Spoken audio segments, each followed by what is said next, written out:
parang lakad mo ay kakaiba? Ha? Pasong po, ay minsan po, minsan wala. Ngayon, anong na meron? Parang konti lang. Parang, di yung lakad mo kasi, normal ka lang magano maglakad, parang pigil. Hindi, yan lakad ka.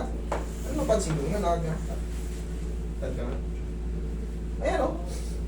Parang bagal. Okay ka lang?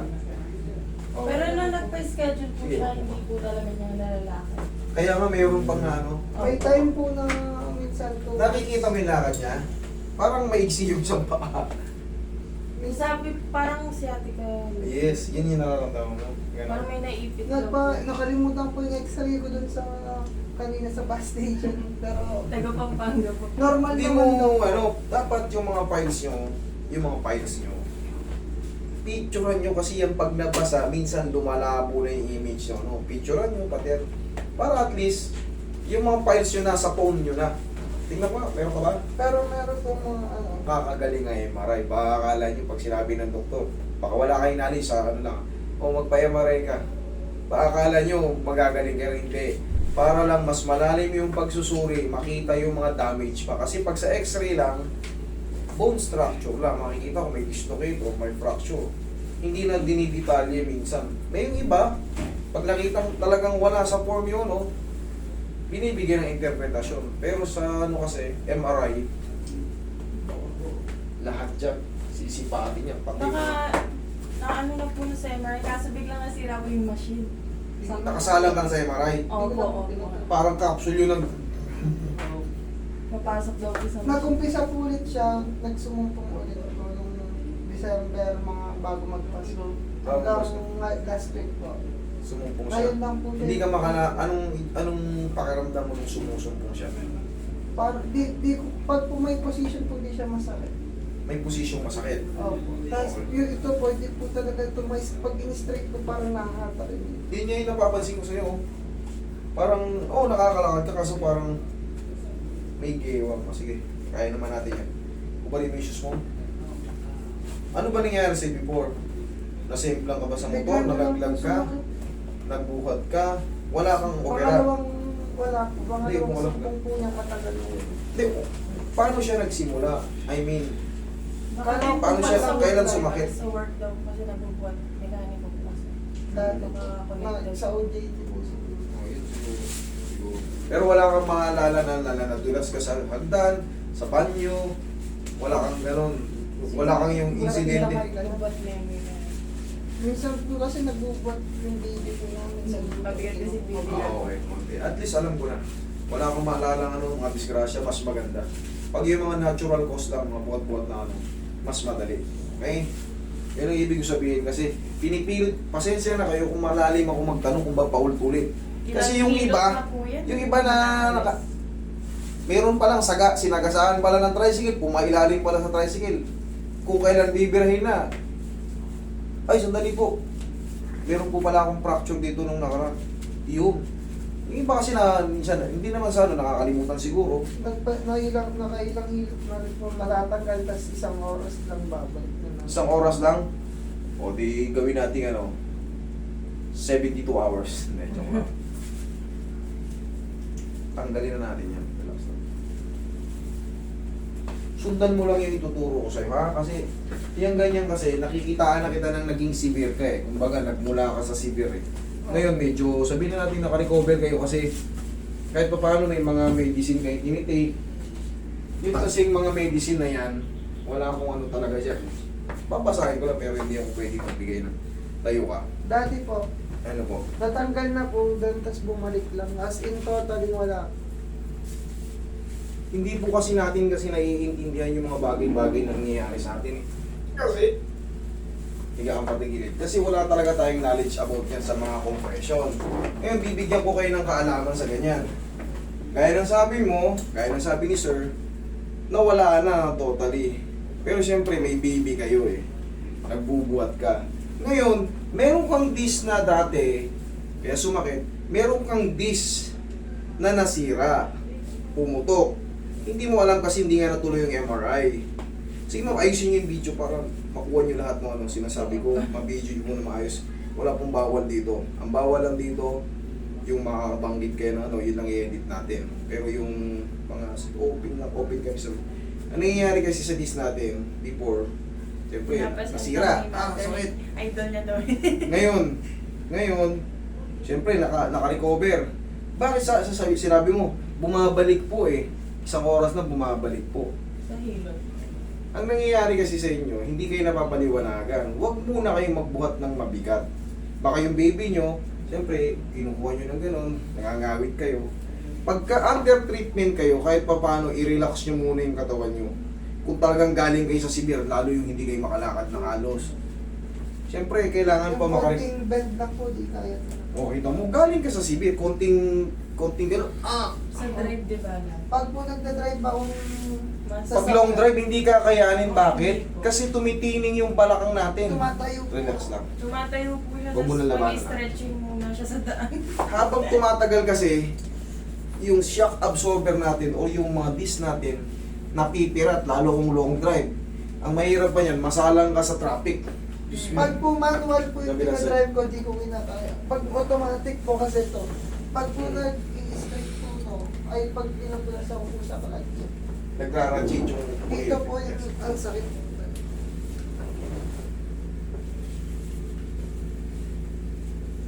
Relax lang.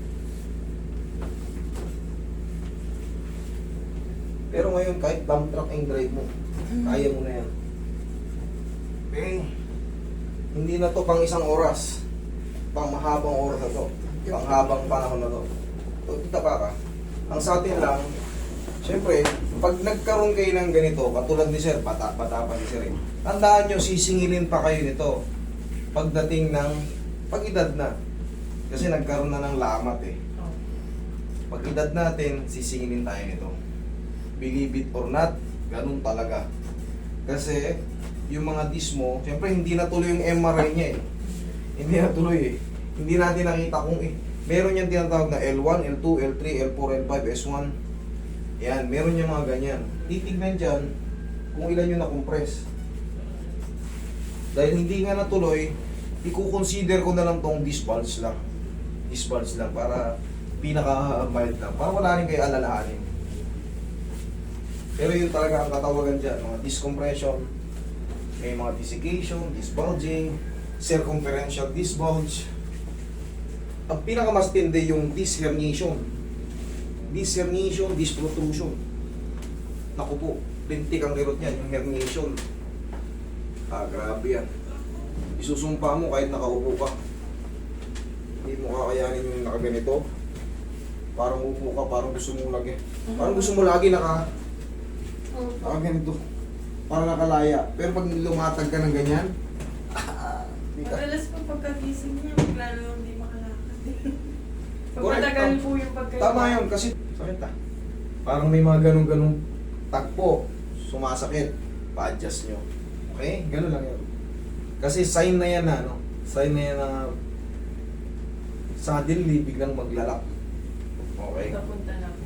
Papunta na yung ganyan. Ngayon, ano bang paramdam mo? Matagal na po siya eh. Nakakakain ka na? Nakakain ka naman maayos. Ay, wala yan. Sumasakit ba? Pag lang po yung pagkagising ko dito po. Pag sumasakit yan, adjust natin. Sa may tenga. Oo, tama. Kasi nandyan yung condyle eh. Nandyan, yung tabi ng tenga. Ito yung butas, ito halos magkatapatan sila. Pero kung dito sumasakit sa jaw lining, wala yan.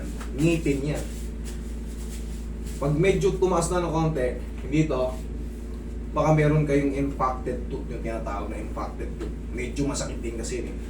Ibig sabihin nun, yung ngipin nyo ganyan, sa dulo may tubo na nakapaganon, nakapahalang.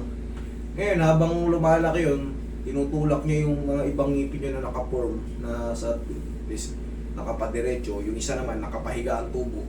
Masakit talaga yun. Pero malalaman nyo kung ganun. Kailangan hindi umabot dito. Dito lang. Alam niyo naman kung hanggang saan yung dulo ng panga nyo eh. Na-try na rin po niya dati sa Cairo din po yata yung taga-Angeles. Meron kasi tayong tinatawag na L5S1. Yung spinal cord na sinasabi nasa gitna ng ano yun. Nasa gitna ng L5S1, L1, L2, L3. Yung buong spine natin, ang spinal cord yung nasa gitna. Na nakokompresyon. Tama naman eh, hindi nyo lang ganun naintindihan. Hindi lang siguro napaintindihan ng maayos sa inyo. Pero tama yung binabanggit sa inyo ng Cairo.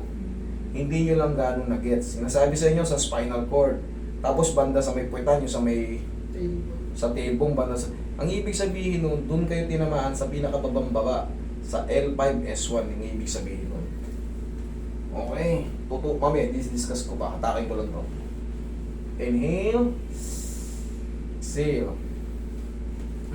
Diyan ka lang muna. Huwag kang tatayo. Ito. Ganito yun sinasabi. Visual mo.